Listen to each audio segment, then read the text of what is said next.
sayidina muhammad wa ala alihi wa ashabihi wa sallim. asalaamaaleykum wa rahmatullahi wa barakatuh. ñu ngi leen di nuyu di leen ziar am mbégte dajeek yéen taskatu xibaar yi ci bis bi nga xam ni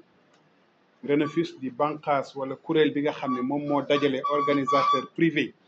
yi yëngatu ci aj ñoo ko amel tey pour waxtaan ak kilifa yi waxtaan ak ujaa ci ñi nga xam ne dëgmal nañu ren incha allah fas yéene aji waaye waxtaan ak képp koo xam ne day yëngatu ci wàllu aj ndax xëy na jàpp nañ ni jot na. dañuy tàmbali di rafetlu liggéey bu rafet bi nga xam ni am nañ ko ak sunuy kilifa tàmbalee ci waa délégation générale au pèlerinage, ministère bi nga xam ne moom moo ŋànk lépp lu jëm ci wàllu aj ak kilifa réew mi yépp ci longoo àndandoo yëkkatendoo tegandoo bi nga xam ne ñu ngi koy amal jëmale ko ci wàllu liggéeyu aj bi. saay bu jafe-jafe amee ñu ngi ànd di xalaatandoo naka lañ ciy wutee saafara. ñu ngi rafetlu tamit ni nga xam ne ñu ngi dugal privé yi ci lépp loo xam ne jëm na ci wàllu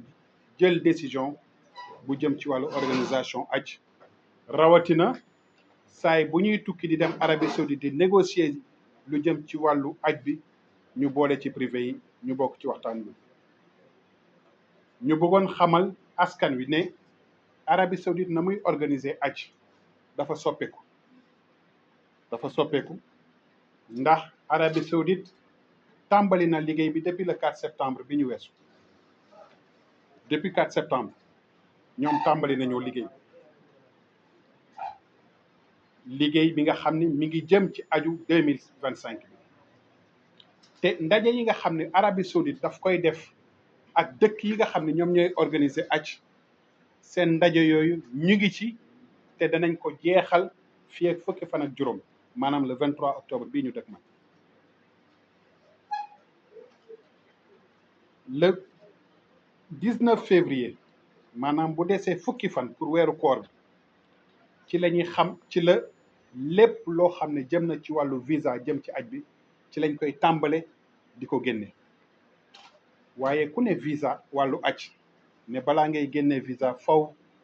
fekk na am nga say ujaaj, fekk na fay nga sa logement fa ngay dëkk ca Médine, fekk na fay nga fa ngay dëkk ca Makka, fekk na fay nga sa transport, fay sa lekk, fay sa dëkkuwaay mun na ak Arafa ngay doog a mën a génne visa te booba ñoom ñu ngi ko natt ci mois de février. kon xëy na ñu gis ni la ca des ci ab bëreetul. moo tax ñun ñuy suggérer que ne nu ñu def pour mën a teel a ubbi inscription yi rek dafay gën a yombal mbiri, dafay gën a baaxal mbiri. xëy na fii ak ñaari weer gën ngaa bëri war nañoo mën a tàmbale inscription yi ndax ñun ñu mën a yeggali suñu liggéey ba nga xam ne war nañ koo def Arabie Saoudite ndax date yi nga xam ne jox nañ ñu ko date yi jege na. ñu ngi tàllal loxo autorité yi di leen xamal ni ñi nga xam ne ñoom ñoo ŋànk aj bi ci wàllu privé bi pare nañu ànd ak ñoom ci lépp loo xam ne mën nañ ko apporter muy suñu contribution pour que organisation aju ren bi nekk organisation boo xam ne bu mucc ayib. Renafus di kuréel bi nga xam ne moo ŋànk ñi ëpp ci privé yi di yëngatu ci wàllu aj ñi ko composé ay borom xam-xam lañ yoo xam ne koo ci jël am na ñaar fukk wala ñaar fukk juróom at d'expérience ci liggéey bi taxaw nañu vraiment pour ànd ak autorités yi ndax xam nañu fullaal bi ñu fullaal aj bi, xam nañu ban daraja lañ ko jox, nañu xam ne ñu nit pare nañu pour ànd ak ñoom ci liggéey boobu. bëri na loo xam ne war nañ cee mën a waxtaan sottante xalaat lu jëm ci wàllu aviation, tànnum avion ya nga xam ni moom moo ñu yóbbu moo war a yóbbu ujaa ci andiwaat leen, lu jëm ci wàllu mbind bi nga xam ne war nañ koo def fii kañ lañ koy ubbi, naka lañ koy doxale, lu jëm ci wàllu transfert d'argent yi maanaam xaalis bi nga xam ne war nañ koo yónnee Makka pour fay suñuy kër suñuy dëkkuwaay ak suñu yeneen service foofa lu jëm ci wàllu lekkin wi ak dëkkuwaay bi ci Munna ak Arafat yooyu yëpp mu nekk ay problème yoo xam ne pare nañu pour waxtaan ci ñoom sottante xalaat pour que ñu mën a am taxawaay bu gën a rafet waaye fàttewuñu tamit li jëm ci wàllu cahier de charge bi nga xam ne jàpp nañ ni mën nañ ko gën a yeesal waa RENAFIS pare nañu pour ànd ak nguur gi ànd ak kilifa yi ci ndigalu délégation ak ministère affaires étrangères pour que ñu mën ci am taxawaay bu mat sax ñu ngi sant ñi fi teew ñëpp di ñaan borom bi subhanahu wa taala aj bi nga xam ne moom la ñu dëgmal nekk aj bu mucc ayib yàlla yombalal ñu dem bi yombalal ñu nekkin bi yombalal ñu dellusi bi ñu def aj bi ci jàmm am réussite bu rëy a rëy a rëy place bi nga xam ne ñu ngi ko doon bàkkee Sénégal démb ak barke démb Sénégal taxawaat place boobu wa ma zalika alallahi bi aziz assalaamu aleykum wa rahmatullahi wa barakatuh presse pour attirer l'attention des autorités, des pèlerins, mais aussi des acteurs du pèlerinage à la Mecque sur les urgences de l'heure. Nous commençons d'abord par saluer l'étroite collaboration entre les autorités et les organisateurs du Hajj, collaboration qui a marqué le dernier pèlerinage et qui avait permis de trouver les solutions idoines aux problèmes tenaces, notamment la question du transport aérien que nous avions tous vécu ensemble. Nous précisons que les voyagistes privés convoient 11 000 pèlerins sur les 12 860 qui constituent le quota national attribué au Sénégal. Pour cette année, l'Arabie saoudite a déjà établi depuis le mois de juin le calendrier du Hajj qu'il faut absolument respecter. Ainsi, toutes les opérations du Hajj 2025 démarrent ou ont été déclarées depuis le 4 septembre dernier et que les rencontres avec les commissariats généraux au pèlerinage devraient être clôturées au plus tard le 23 octobre prochain. Donc, on est à quelques jours de la clôture, n'est-ce pas, des rencontres au niveau de l'Arabie saoudite entre les autorités saoudiennes, n'est-ce pas, et les pays de la Oumma.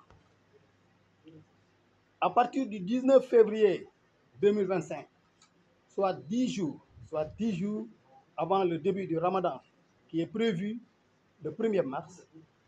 les premiers visas devraient être édités, ce qui est très important. Et ceci, donc ce fait, suppose que au moins 2 mois avant cette date, les opérations devraient débuter, les inscriptions devraient démarrer,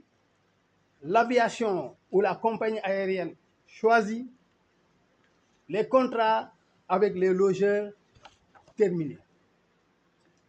Et là, c'est un point extrêmement important pour une bonne organisation du Hajj. Il faut surtout souligner, dans le cadre de l'aviation, que nous ne pouvons pas signer les contrats de logement sans avoir le programme des vols. C'est pourquoi les voyagistes privés appellent à une ouverture des inscriptions le plus tôt possible et s'engagent auprès des autorités à apporter leur contribution et leur expertise à toutes les questions relatives à l'organisation du Hajj,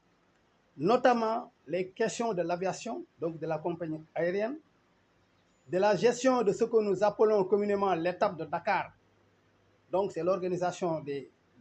inscriptions, de l'enrôlement des pèlerins, de la gestion des transferts bancaires. Les transferts bancaires qui ont été un cas d'école l'année dernière, nous le savons tous, nous qui sommes au cœur de la gestion du Hajj. Mais aussi la gestion du portail électronique, qui aussi est le nerf de la guerre, nous le savons tous. Il y a aussi l'épineux problème de l'hébergement et de la restauration à Mouna Arafat. Mais nous tenons, nous en tant que privés, à apporter notre contribution et notre expertise à l'élaboration du cahier des charges qui définit les contours du Hajj, de l'organisation du Hajj, particulièrement de cette année 2025. Nous prions le bon Dieu, donc nous prions Allah, subhanahu wa ta'ala, pour que ce pèlerinage 2025 soit l'un des mieux réussis et que le Sénégal retrouve sa place. Parce que quand même, nous avions toujours occupé la place du leader au niveau du Hajj en Afrique occidentale depuis l'AOF. C'est pourquoi aussi nous prions le bon Dieu pour que non seulement nous retrouvions notre place, mais que nous soyons parmi les mieux classés, parmi les pays les mieux classés dans le cadre de l'organisation du Hajj et dans le cadre de la Oumma islamique. Nous vous remercions de votre attention.